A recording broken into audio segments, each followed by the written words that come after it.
வணக்கம். நான் சாகுல் மீது தமிழக வெற்றி கழக வளர்த்திருக்கேன்.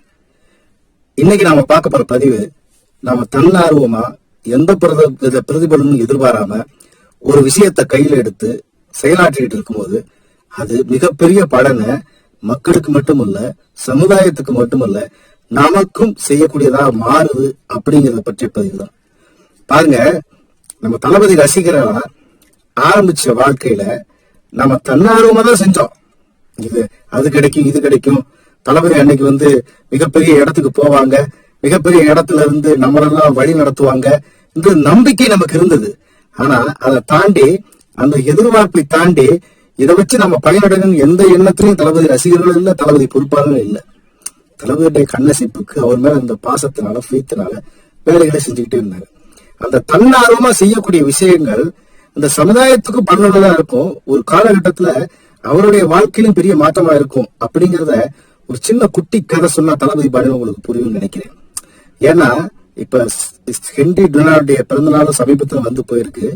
அதை வச்சு நான் உங்களுக்கு ஒரு விஷயத்த சொல்லும் போது ரொம்ப தெளிவா இந்த தன்னார்வலர்களுடைய பங்கு இந்த சமுதாயத்தில் எவ்வளவு பெருசுன்றது உணர்வோம். பாருங்க, ஹென்றி டொனால்ட் அப்படிங்கிறவரு சுவிஸ் நாட்டுல ஒரு ஜெனீவா நகர்ல பிறந்தாரு.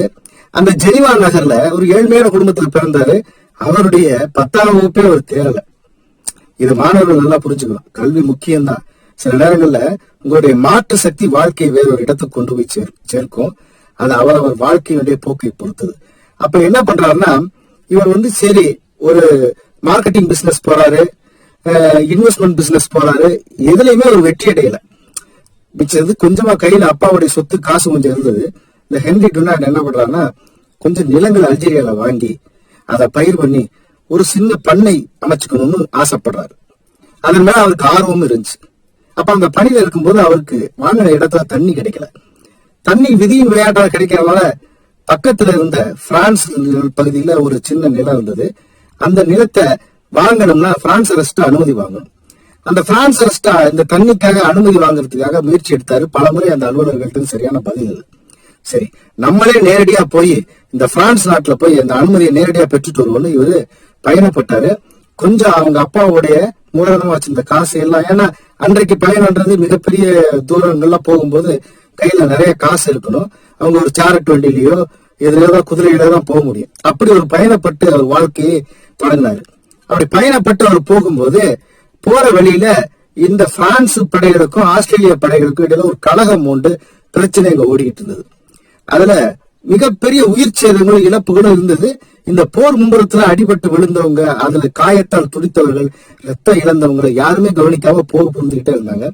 இவர் அந்த பகுதியில கொஞ்சம் கையில காசு வச்சிருந்ததுனால வேகமா போய் அங்க இருந்த சில மருத்துவர்களும் அந்த காசை கொடுத்து கூட்டிட்டு வந்து இவர் சொந்த செலவுல உணவுகள் எல்லாம் வாங்கி இவர் சொந்த காசுல மருத்துவர்களை வச்சு தன்னார்வமா அந்த உயிரை ஃபர்ஸ்ட் காப்பாத்துவோம், நம்ம வந்த நோக்கத்தை அப்பாம் பார்ப்போம்னு நினைச்சு இந்த உயிர்களை காப்பாற்ற ஆரம்பிச்சாரு. இதுல கிட்டத்தட்ட 500 பேர்ல 400 பேருடைய உயிர்களை காப்பாத்துறாரு. அந்த வீரர்களுடைய உறவினர்களுக்கு எல்லாம் தகவல் சொல்லி அவர்களை போர் நிறுத்தத்துக்கு பிறகு அவங்கவுங்க பகுதிக்கு அனுப்பி வச்சாரு. இதோட முடிஞ்சிருச்சு. அவர் எந்த நோக்கத்துக்காக போனாலும் கையில இருந்த காசும் போச்சு, அவருடைய திட்டங்களும் நாசமாயிடுச்சு. திரும்பி வந்துட்டாரு. வந்துட்டு அவர் இந்த பயணத்தை ஒரு கட்டுரையாக எழுதினார். இந்த கட்டுரை, இந்த பயண கட்டுரை, இந்த போர் பயண கட்டுரையை புத்தகமாக வெளியிட்டார். இந்த போர் பயண கட்டுரையை புத்தகமாக வெளியிட்டதில் கடைசி பக்கத்தில் ஒரு கோரிக்கையும் வைத்தார். போர் புரியக்கூடிய நாடுகள் எதுவாக இருந்தாலும் சரி, அது அந்த பகுதியில் இருக்கக்கூடிய போர் வீரர்களுக்கு ஒரு சர்வதேச அளவுல ஒரு குழுவை வச்சு அவங்களுக்கான வைத்தியத்தை பண்றது நல்லது, அடிப்படை தேவைகளை பண்றது நல்லது அப்படின்னு சொல்லி ஒரு சஜஷன் கொடுத்தார்.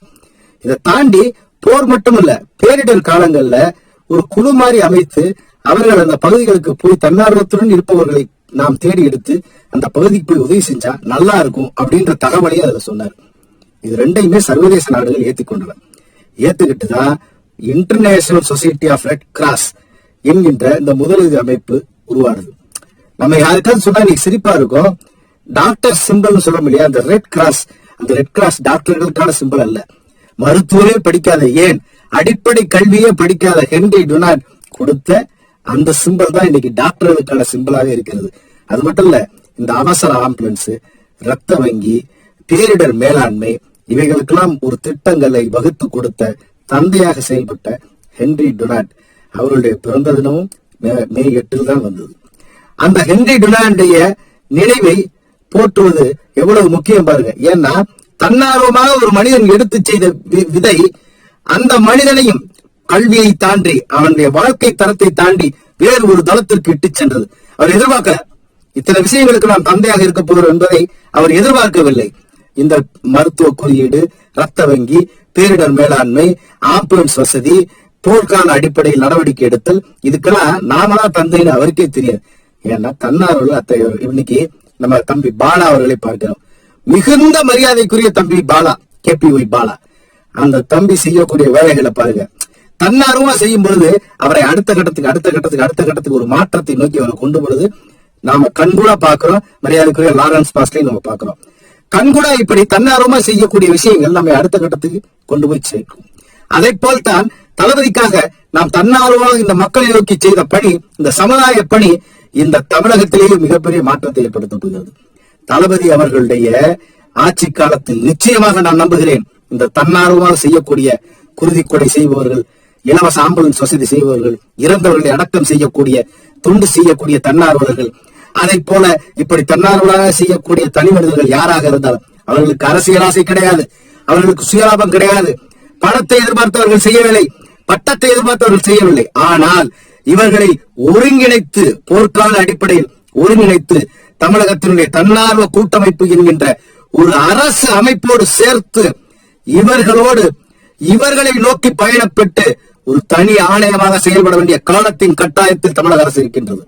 அத்தகைய நிலை தளபதியுடைய ஆட்சி தமிழகத்தில் வருகின்ற பொழுது, வெற்றி கழகத்தின் ஆட்சி முரசு கொட்டுகின்ற பொழுது, தமிழகத்திலே தன்னார்வ தொண்டர்கள் அரசு சார்ந்து அரசுடைய சிறப்பு சலுகைகளோடு அவர்கள் தங்களுடைய பணியை உண்மையாக செய்யக்கூடிய, நேர்மையாக செய்யக்கூடிய பணியை பாராட்டை தாண்டி அடுத்த அங்கீகாரத்தை நோக்கி செல்வார்கள் என்ற நம்பிக்கை உள்ளது.